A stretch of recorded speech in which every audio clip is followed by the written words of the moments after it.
Welcome back, fourth graders.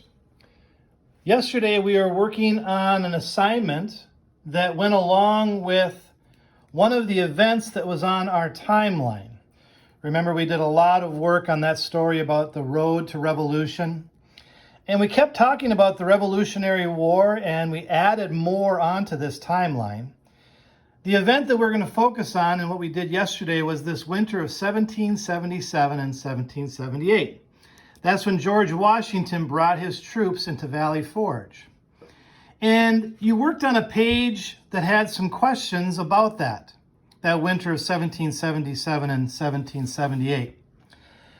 The article itself was as a PDF listed there for you to go back and read. I read it out loud as well.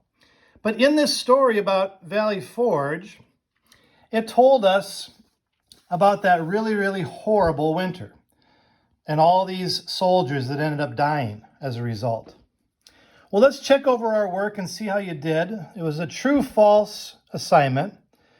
And so it said to reread the article about what life was like that winter in Valley Forge. Look at the sentences below and circle or highlight if you think the sentence is true or false. Well, true or false? There was already snow on the ground when the soldiers arrived in Valley Forge to set up camp. That is true. There was snow on the ground when they first arrived, and they were going to set up camp with snow already there. Not an easy way to begin. Number two, true or false? General Washington and the Continental Army had just been beaten in battle twice by the British near Philadelphia. Well, that was right in the article. Right at the beginning, it said twice General Washington had sent his soldiers into the battle near Philadelphia, and twice the British had defeated them. Oh, it's right there. It's true. General Washington and the Continental Army was defeated twice. So they were in a bad way. They had been kind of beaten up and were suffering quite a bit as they went into Valley Forge. Number three, true or false? Thankfully, supplies arrived and the soldiers were warm and well fed that winter. Oh, that is definitely false. It was completely the opposite. Remember, they didn't have any supplies. In fact, they had to wrap rags around their feet because they had no shoes or boots. Number four, true or false? The soldiers had to wrap their feet with rags because they had no boots. Oh, I just answered that one. That is true. How awful. You know how bad it is in Minnesota when you don't even have boots on in the winter. If you're just wearing like tennis shoes, sometimes how cold you get. Now just imagine not having anything on your feet and just wrapping them with rags. Number five, true or false? At least 2,500 soldiers died that winter from disease or exposure to the cold. Yeah, it was disease and exposure and a combination of quite a few things actually that caused those soldiers to die that winter. And the last one, this was where you were just to write your own sentences. Write about how the winter of 1777 and 1778 in Valley Forge, Pennsylvania, is a little like the climate we have here in Minnesota. How are we alike? How are we similar? Remember, we did some comparing and contrasting. That's kind of like the comparing, like how are we alike? How are we similar? So maybe as a class, you'll talk about that. Maybe you'll move on and your teacher will have corrected your page and made some comments, but that was pretty much open for you to make some comments about how they are alike. All right, before we get into today's lesson and the assignment, I promised Honey Rose that I'd let her play the part of George Washington. It's one of her favorite presidents, and so I told her, yeah, you could be George Washington in the lesson today. So just kind of be patient, bear with her. She's not the greatest actress in the world, but she wants to give it a try. Oh, look. Honey Rose, are you going to be George Washington today?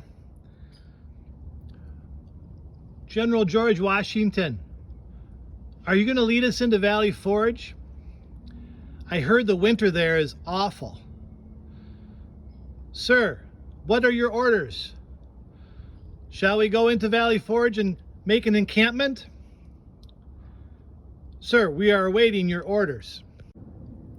Wow, General George Washington leading the troops to Valley Forge. Yeah, I don't think there'll be any Academy Awards for Honey Rose with her depicting George Washington and playing the part.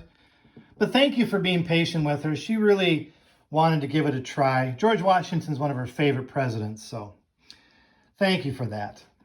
But we're going to move on, and we're going to talk about something we did a long time ago with compare and contrast. In fact, yesterday, that last question, we had to compare and talk about how things are alike, how Minnesota and Valley Forge are alike in our climate. But today we're going to talk about how Minnesota and Valley Forge are different in their climate. As we look at that chart that you'll find today, it's in your assignment page. When you go to the next button in your Canvas page, you'll find this PDF. And when you open it up, you'll see this data table. Mrs. Hengel has been talking about data tables. In fact, the very first day of this unit, Unit 1, we had a data table about dogs and different facts about dogs. Oh, and by the way, congratulations with Mrs. Hengel and her dog Hamilton. Honey Rose is extremely excited to someday get a chance to meet and play around with Hamilton. So with Hamilton, Mrs. Hengel was comparing and contrasting some dogs in a data table. And today we're going to do a little comparing and contrasting, but actually just the contrasting part today, with this data table. So if you look at Valley Forge, the date that they went to Valley Forge was December 19th. Now, this is for actually a number of days, December 19th to December 23rd. And what this data table shows, it shows what the average temperature is for the high and the average temperature for what it is in the low, the cold of that day and the warm of that day. How warm did it get and how cold was it on that day on average? Remember, climate is the average. So it's not just like the weather for that day. It's like over the course of hundreds of years, what's the average? So in Valley Forge, Pennsylvania, on December 19th, the average is about 44 degrees. Wow, that doesn't feel too bad. I mean, it's not nice and warm, but it's not really cold either. The low gets down to 29. Well, that gets a little bit chillier, doesn't it? But compare that to Shakopee. Shakopee on December 19th, our climate, our normal average high is 26. Ooh, that's like the low temperature for them. And our low goes down to 10 degrees. Wow, that's really chilly. Now, it does do a number of days just so you can kind of see if it changes a whole lot. But because it's an average, the climate really doesn't change a whole lot from one day to the next. It just gradually gets warmer or it gradually gets colder. What is interesting is the record cold for that day. If you look at Valley Forge, the record cold was 4 degrees in 1884. Where here in Shakopee, it was, oh my gosh, 29 degrees below zero in 1983. You know what? I think I can remember that year because it was really chilly. In fact, later on, I see 1983 again with the record cold, minus 20 degrees on December 22nd. So remember, like in math, you can go across in your rows and up and down in your columns, and you can find information about the temperatures for those two places, Valley Forge, Pennsylvania, and Shakopee, Minnesota. From this data, you are then going to go on and answer 3 questions. Notice it says here, read the data table. Reading is also with facts and figures. Reading is also with tables that show data. So we got to be able to read those just like we have to be able to read stories and paragraphs. So you're going to go on and answer 3 questions. And then when you get down to the bottom, it says again to read. This time it says read the blue linked PDF article that's titled Valley Forge was not the coldest winter of the Revolution. Huh? Wow, wait a minute. I thought that was a really horrible, awful winter that they talked about. Well, maybe there's some more information now. We're going to find out. We're going to read that blue link PDF It's this story right here. It's just a short article. Goes along with this picture here of General George Washington. And once you've read this on your own, you're going to try to answer this question.